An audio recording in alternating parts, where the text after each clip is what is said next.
Patuloy ang paghaharap natin sa mga hamon ng bayan. At dito sa agenda, kami ay titindig para lamang sa katotohanan at kapakanan o interes ng ating bayan. Corruption was monopolized.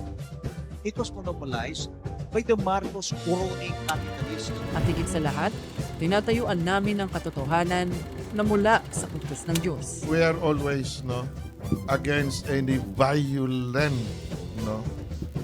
ways of doing things in governance and in all other things.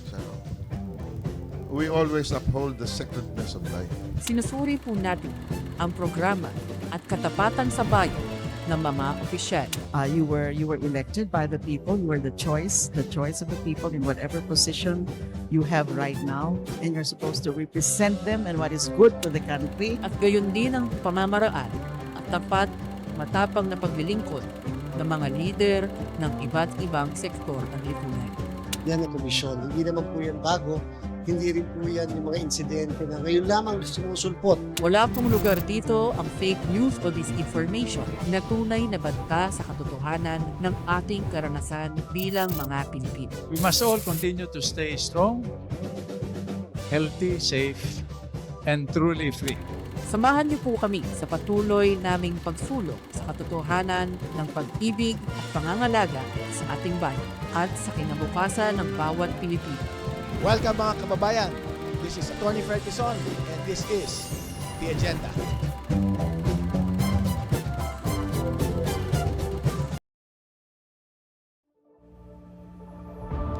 Sa bawat araw na lumilipas, mas bumibigat ang hamon na kinakaharap ng ating mga kababayan. Ang pagkain sa hapag, ang malinis na tubig sa bawat tahanan, at ang kuryenteng nagbibigay liwanag at pag-asa ay unti-unti nang nagiging marangyang pangangailangan para sa marami. Ang patuloy na pagtaas ng presyo ng bilihin, nagpapahirap sa bawat pamilya. Ang kakulangan naman sa tubig, nagdudulot ng pangamba sa kalusugan. Ang mataas na singil sa kuryente, patuloy na bumabawas sa kakayahang makaahon sa hirap. Sa ganitong kalagayan, nananatiling bukas ang tanong ng sambayanan. Ano nga bang nararapat na hakbang upang tugunan ang sabay-sabay na krisis na ito? Mga krisis na hindi na maaaring pagpabukas pa, sapagkat bawat sandali may katumbas na bigat sa buhay ng ordinaryong Pilipino. Kaya't sa The Agenda Forum, binubuksan ng isang makabuluhang talakayan, isang espasyo ng mga ideya, pananaw at paninindigan para sa paghahanap ng mas malinaw na direksyon at mas konkretong solusyon. Ito ang The Agenda Forum, isang plataporma ng katotohanan at pag-asa para sa bawat Pilipino. Good morning mga kababayan, my fellow journalists at sa lahat po ng miyembro ng media at lahat po ng panauhin. Welcome to the Agenda Forum ngayong umaga, Thursday. At ngayon pag-uusapan ho natin, alam niyo ho mga kababayan natin, lahat po ng mga pamilyang Pilipino ay patuloy na hinaharap yung napakatinding taas sa presyo ng bilihin, yung problema sa supply ng tubig, yung patuloy na pagtaas sa presyo ng kuryente o elektrisidad. So yan po yung ating tutugunan at pag-uusapan ngayong umaga dito po sa The Agenda Forum. Ako po si Eli Saludar sa pangalan po ni Attorney Fred Mison.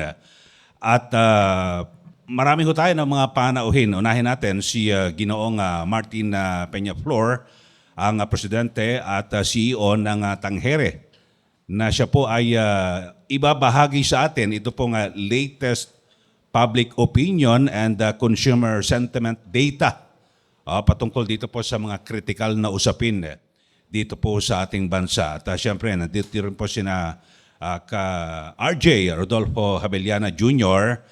At pag-usapan, marami sigurado ito makakarelito yung ating mga kababayan at nandito rin sina Ginoong Jonathan Chua, ang President ng Small Entrepreneurs for Livelihood Development Association at Ma'am Elena Urbino ng Small Entrepreneurs for Livelihood Development Association.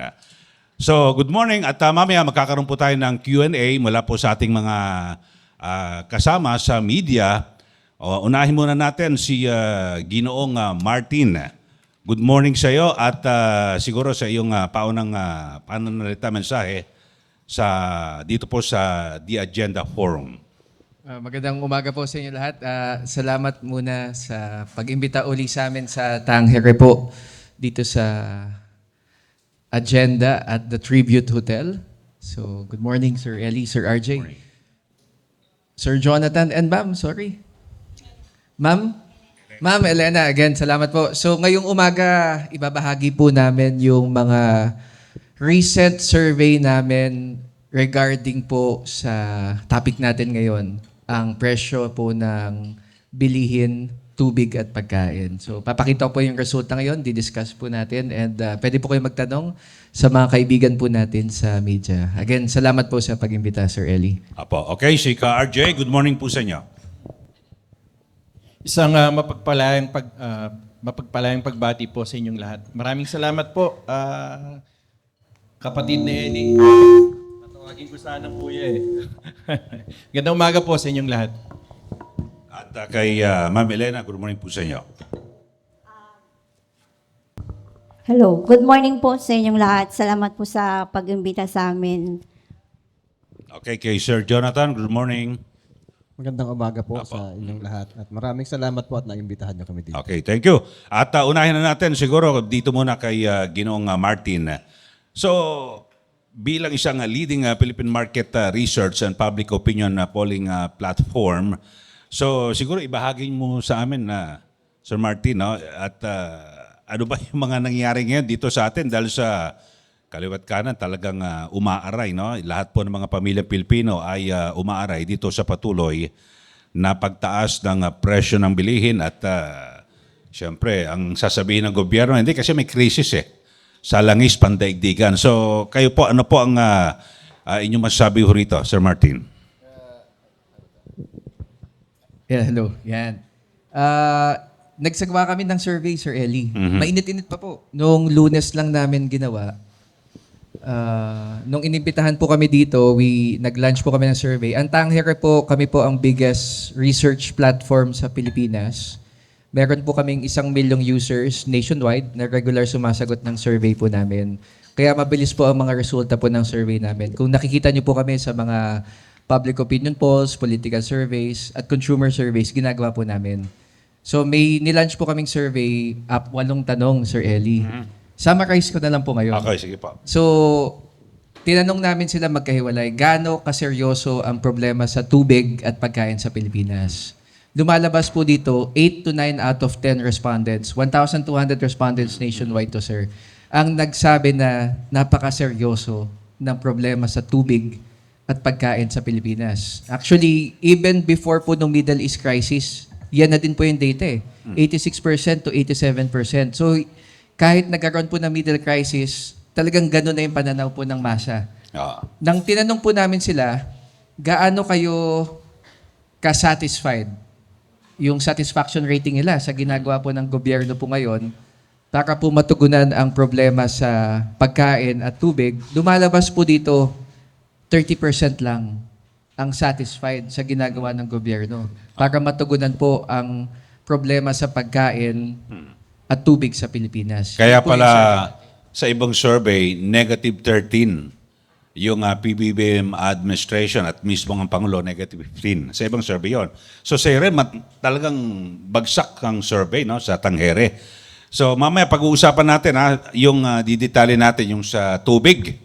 Mamaya meron na tayo rito mga taga Bulacan at yun, may ikukwento po nila.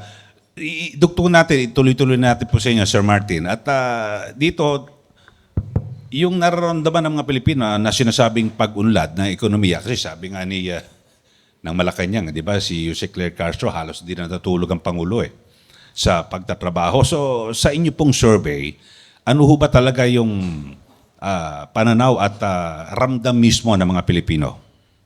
Magandang tanong po yan, Sir Eli. Actually, ngayong linggo, lumabas din po kami ng Cabinet Secretary Survey.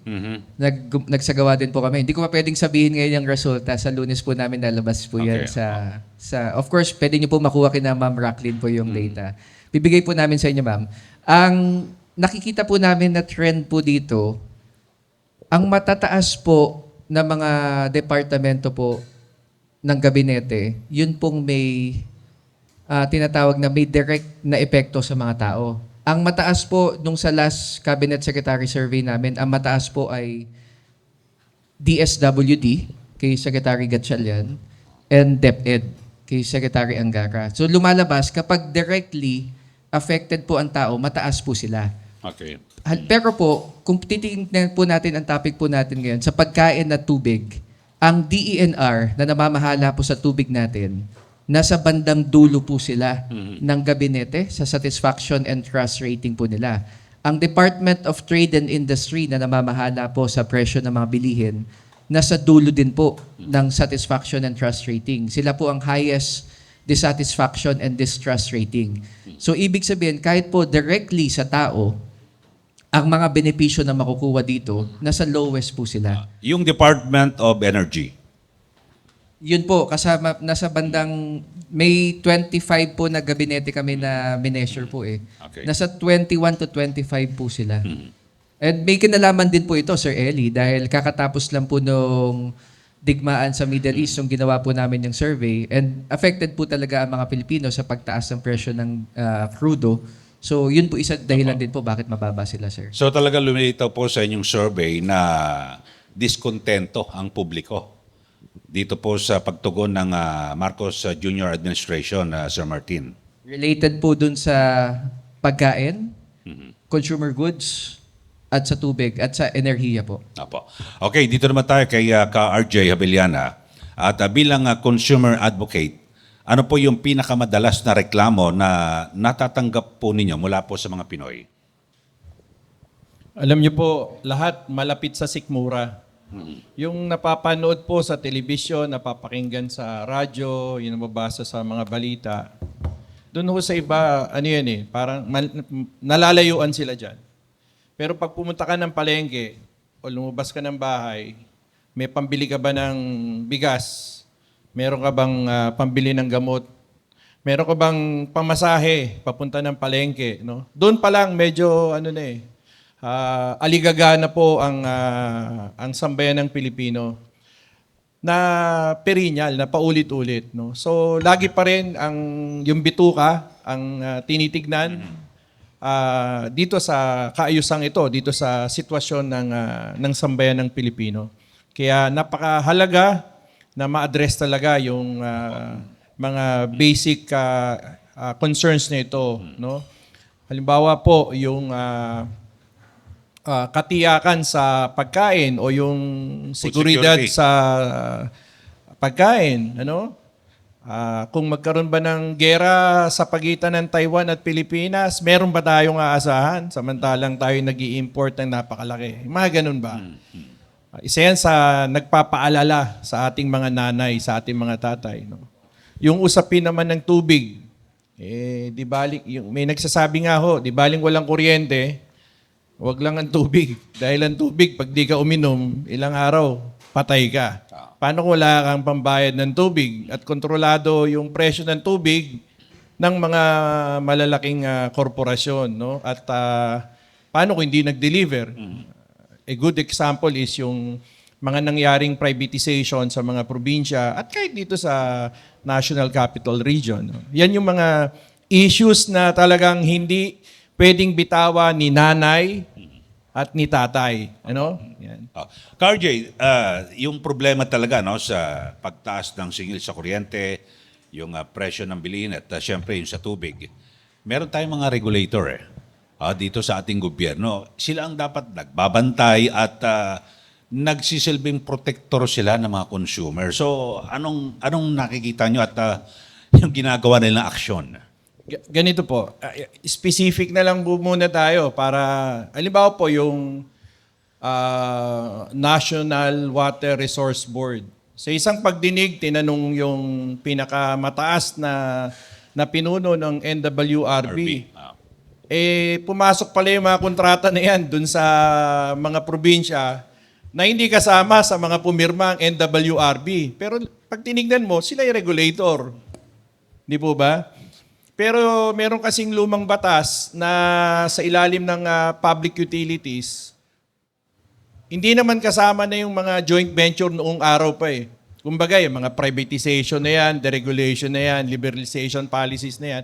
Ito yung mga medyo bago, no, na mga pinanukala ng mga economic managers at ng mga policy makers natin at ginawa yon. So may mga lumang batas at bagong batas na nagbabangga. So sino naiipit?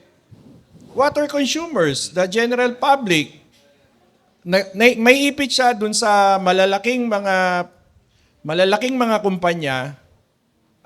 Tapos ang gobyerno, pag tinignan mo ang batas, merong limitasyon yung NWRB. Nandyan yung crisis eh. Specifically, yung San Jose del Monte, andyan yung crisis. No? Makatwiran ba yung takeover ng gobyerno?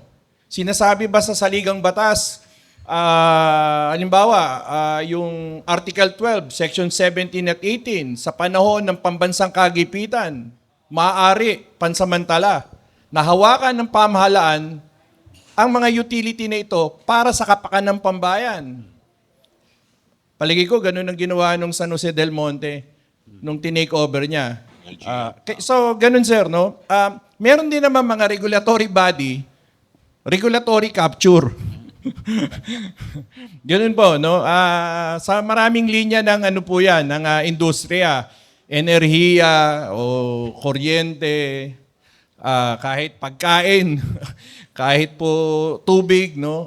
Yan po, no? Kaya importante po yung partisipasyon ng mga mamamayan para gisingin ang mga nasa pamahalaan at tanggalin yung mga tiwaling mga opisyales na nakikipagsabwatan doon sa mga may impluwensyang seksyon ng ating lipunan, para mabalanse yung masabi na tunay ngang may demokrasya, hindi lang yung demokrasya ng mga malalakas o makapangyarihan.